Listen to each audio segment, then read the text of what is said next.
Hi అండి. ఈరోజు మనము జనరల్ నాలెడ్జ్ క్వశ్చన్స్లలో ఐక్యరాజ్య సమితి గురించి కొంచెం వివరంగా తెలుసుకుందాము. ఏమంటే ఇప్పుడు మనకు మెగా డిఎస్సి త్వరలోనే రాబోతుందని నోటిఫికేషన్ ద్వారా తెలుస్తుంది. కాబట్టి మనము ఐక్యరాజ్య సమితిలో ఏమేమి ఉన్నాయి, అది ఎప్పుడు ఏర్పాటైంది, దాని హెడ్ క్వార్టర్ ఏంటి, దానికి సెక్రటరీ జనరల్ ఎవరు అనే వాటిపైన కొన్ని వివరణ మనం ఎక్స్ప్లెనేషన్ నేర్చుకుందాం. వీడియోలోకి ఎంటర్ అయ్యే ముందరంగా నా వీడియోస్ మీకు నచ్చినట్టయితే లైక్ చేయండి, షేర్ చేయండి, తప్పకుండా సబ్స్క్రైబ్ చేయండి. మీ యొక్క సపోర్ట్ నాకు అందించండి. ఈరోజు మనము టాపిక్లోకి అయితే వెళ్దాము. ఐక్యరాజ్య సమితి ఫస్ట్ క్వశ్చన్ వచ్చేసి ఐక్యరాజ్య సమితి ఆవిర్భవించిన తేదీ. అంటే ఐక్యరాజ్య సమితి ఎప్పుడు పుట్టింది అంటే ఇక్కడ 4 ఆప్షన్స్ ఇచ్చినారు మనకి. ఈ ఆప్షన్స్ అన్నీ దగ్గరగా నియరెస్ట్గానే ఉన్నాయి. చూడండి, 1946 November 14, 1945 October 24, 1948 December 10, 1947 December 22.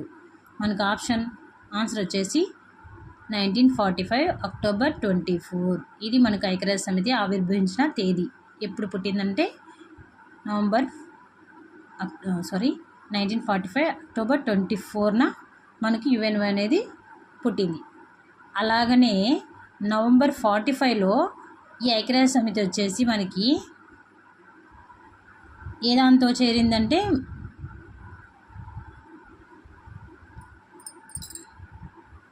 సభ్యత్వం పొందిందనమాట. ఐక్యరాజ్య సమితి వచ్చేసి భారతదేశం ఐక్యరాజ్య సమితిలో సభ్యత్వం పొందిన సంవత్సరం కూడా మనకు 1945 కిందనే ఆలోచన చేస్తాము. ఓకేనా. నెక్స్ట్ క్వశ్చన్, ఐక్యరాజ్య సమితి ప్రధాన కార్యాలయం ఇచ్చట కలదు. ఎక్కడ కలదు? Geneva, Washington, New York. Okay. Next question, ఐక్యరాజ్య సమితిలో సభ్యత్వం పొందిన దేశాల సంఖ్య ఎన్ని? 190, 192, 193, 194. 193 ఇస్ ద ఆన్సర్. 193 ఐక్యరాజ్య సమితిలోని సభ్యత్వం పొందిన దేశాల సంఖ్య. ఓకే. ఈ క్రింది వానిలో ఐక్యరాజ్య సమితి అధికారిక భాషలు కాని వాణిని గుర్తించమంటున్నాడు. అంటే అధికారికంగా గుర్తింపు రాని భాషలు ఉన్నాయన్నమాట.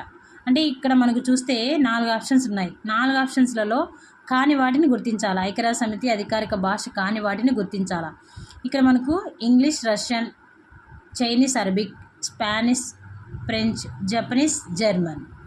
ఇక్కడ వచ్చేసి మనకి English, Russian, Spanish, French, Chinese, Arabic ఇవన్నీ వచ్చేసి మనకు ఐక్యరాజ్య సమితిచే అధికారికంగా ప్రకటించబడిన లాంగ్వేజెస్ అంటే భాషలు. మనకి ఇక్కడ వచ్చేసి జపనీస్, జర్మనీ ఈ 2 వచ్చేసి మనకి అధికారిక భాషలు కావన్నమాట. ఇవి 2 గుర్తుపెట్టుకోండి. మనకు అయినవి ఏంటో తెలుసుకుంటే కానివి ఆటోమేటిక్గా మనం ఫైండ్ అవుట్ చేయొచ్చు. ఓకేనా.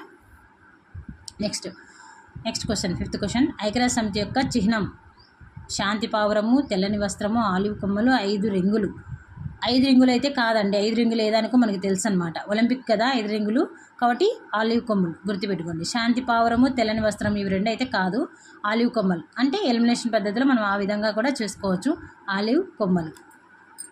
నెక్స్ట్ 2011 జూలైలో యుఎన్ఓలో సభ్యత్వం పొందిన చివరి దేశం. అంటే 2011 జూలైలో యుఎన్ఓలో సభ్యత్వం పొందిన చివరి దేశం, లాస్ట్ దేశం ఏంటంటే దక్షిణ సుడాన్. తూర్పు తైమూరు, మాంటినిగ్రో, టోంగో ఇవన్నీ కాదు. దక్షిణ సుడాన్, సౌత్ సుడాన్. ఓకేనా. బ్లూ ఆర్మీ అని దేనికి పేరు? బ్లూ ఆర్మీ అని దేనికి అంటారు అంటే నాటో సైన్యమా, రెడ్ క్రాస్ సేవాదళమా, ఐక్యరాజ్య సమితి సైన్యమా, యునిసెఫ్ వాలంటీర్లా? మనకు వచ్చేసి ఇక్కడ ఐక్యరాజ్య సమితి సైన్యాన్ని ఏమంటారంటే బ్లూ ఆర్మీ అంటారు. ఓకేనా.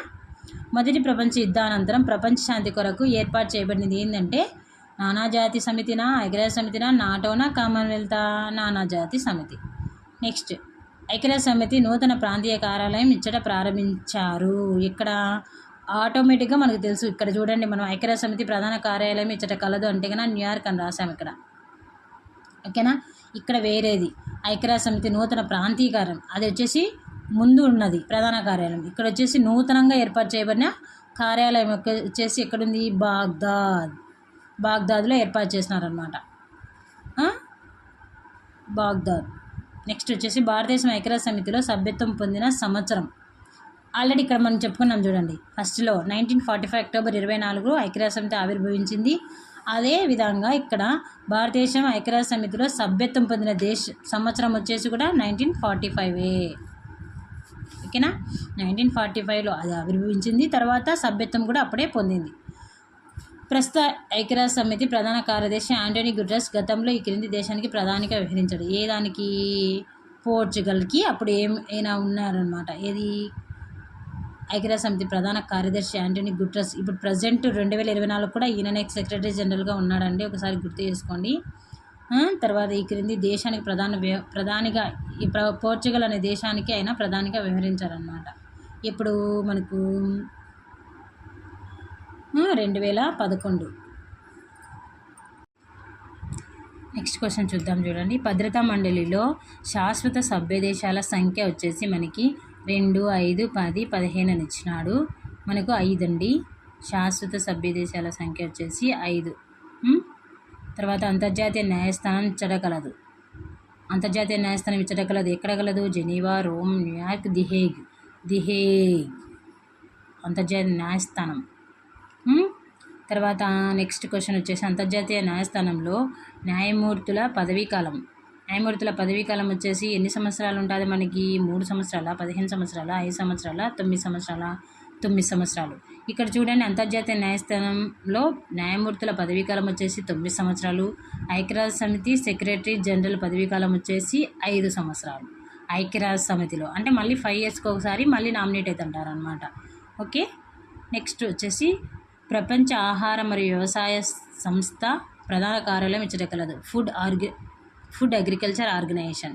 ఓకేనా, FAO అంటే ఫుడ్ అగ్రికల్చర్ ఆర్గనైజేషన్. ఎక్కడ ఉందంటే రోమ్లో ఉంది. నెక్స్ట్ 71. యూనివర్సిటీ ఫర్ పీస్ గల ప్రదేశం. యూనివర్సిటీ ఫర్ పీస్ అంటే యూనివర్సిటీ ఫర్ పీస్ గల ప్రదేశం అంటే ఇది ఎక్కడ ఉంది అంటున్నారు. Costa Rica, Tokyo, Nairobi, Geneva. కోస్టారికాలో యూనివర్సిటీ ఆఫ్ పీస్ అనే ప్రదేశం ఉందన్నమాట. నెక్స్ట్ క్వశ్చన్, పదవిలో ఉండగా మరణించిన ఐక్యరాజ్య సమితి సెక్రటరీ జనరల్ అంటే పదవిలో ఉండగానే మరణించినాడు, ఆయన ప్లేస్లో వేరే ఆయన వచ్చినారనమాట. అలా మరణించిన ఐక్యరాజ్య సమితి సెక్రటరీ జనరల్ ఎవరంటే కన్నా డాగ్ హమర్ షీల్డ్. నెక్స్ట్ ఐక్యరాజ్య సమితి తొలి సెక్రటరీ జనరల్ అంటే ఫస్ట్ మొట్టమొదటి సెక్రటరీ జనరల్ ఉంటారు కదా, ఆయన వచ్చేసి ఎవరంటే ట్రిగ్వేలీ. ఓకేనా, ట్రిగ్వేలీ. నెక్స్ట్ ఐక్యరాజ్య సమితి సెక్రటరీ జనరల్ను ఎవరు నియమిస్తారు? ఈ ఐక్యరాజ్య సమితి సెక్రటరీ జనరల్ను ఎవరు నియమిస్తారంటే సాధారణ సభ కాదు, అంతర్జాతీయ న్యాయస్థానం కాదు, భద్రతా మండలి సిఫారసులకు మేరకు సాధారణ సభ అంటే భద్రతా మండలి సిఫారసుల మేరకు సాధారణ సభ నిర్వహిస్తుందన్నమాట. ఎవరిని? సెక్రటరీ జనరల్ను నియమిస్తుంది.